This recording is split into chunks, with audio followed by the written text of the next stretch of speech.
In 1994, this man was disappeared, and I'm sure it has nothing to do with what he was working on.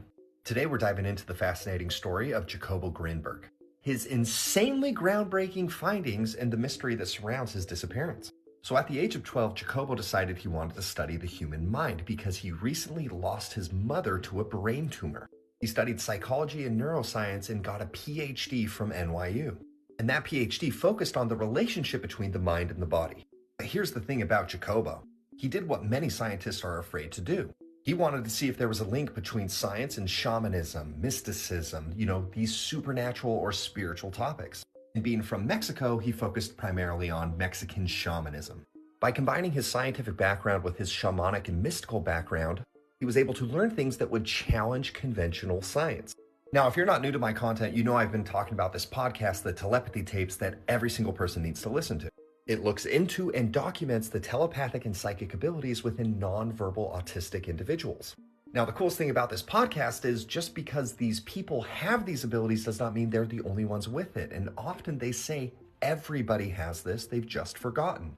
You want to know what Jacobo Greenberg found out? Yeah, I think you already know what I'm going to say. I'm going to be doing a much larger deep dive eventually about him, but let's just talk about some of the things that he found. One, he worked really closely with a Mexican shaman named Pachita. He would witness and document her psychic surgeries that she would perform on people. He would describe her ability to literally manifest organs for people. She was able to perform these impossible surgeries. How? Well, Jacobo says she was able to access higher forms of reality, tap into higher energy fields, if you will, and use them to change this reality. Why? Because we're living in the Matrix. We're living in a holographic reality where we project reality. The individuals on the telepathy tapes talk about this. Jacobo talks about this. She is literally a computer programmer that was able to change the program. That change manifests a new reality. Jacobo proposed what he calls the synergy theory. The idea is simply that we live in a holographic informational matrix that is shaped by our conscious projections. And he suggests that people with high neuronal energy fields can manipulate this matrix. They're just advanced coders within the system. And when I say coder, please do not take this as we're living in a computer simulation. Simulation does not always mean a computer simulation, okay? Just using it as an analogy.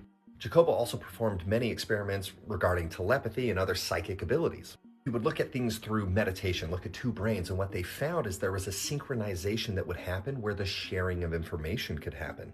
Through his experiments, he suggests that there's an interconnectedness of consciousness at all levels.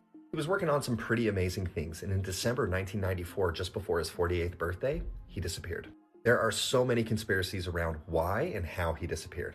His wife claimed that he was traveling, but there's no flight records or any sightings whatsoever. Some people think he was silent. Some people think he was taken by the CIA. Some people think that he just pieced out on this reality and went to higher planes of consciousness.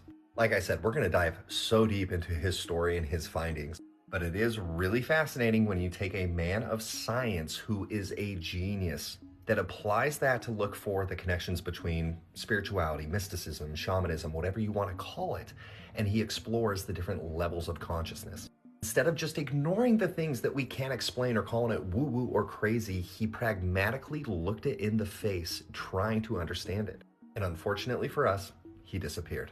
But if you want a really interesting podcast, it's 10 episodes long, and it goes through these abilities, testing individuals who have these abilities. It is so fascinating. It is so fascinating. You need to go listen to it right now, the telepathy tapes. Love you guys.